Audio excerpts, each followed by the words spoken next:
Welcome to Pindar Poetry. We hope you learned something new. In this video, I will show you how to make Hashbrown Casserole. First, let's gather our simple ingredients. You'll need a bag of frozen hash browns, a can of cream of chicken soup, sour cream, and some cheese. Preheat your oven to 375 degrees Fahrenheit. Make sure to lightly grease a 9 by 13-inch baking dish. This easy method ensures a delicious side dish every time, perfect for any meal.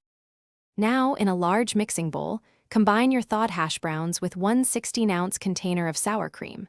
Next, stir in 1 10 3/4 ounce can of cream of chicken soup and about 1/2 cup of melted butter. Season this mixture with 1 teaspoon of salt, 1/2 teaspoon of black pepper, and 1/4 teaspoon of garlic powder.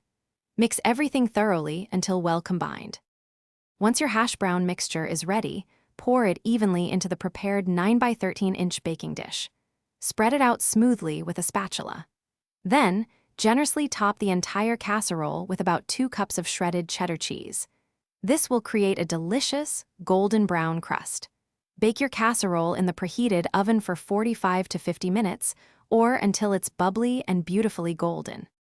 After baking, let your hash brown casserole rest for about 10 minutes before serving. This allows it to set up nicely and makes for easier scooping. Garnish with some fresh chives or parsley if you like, for a touch of color and extra flavor. It's perfect as a side dish for breakfast, brunch, or dinner. Don't forget to check the description below for a link to the new Kindle Paperwhite, plus other great deals you won't want to miss. Enjoy your delicious, homemade casserole. Thanks for watching. Consider subscribing if we helped you.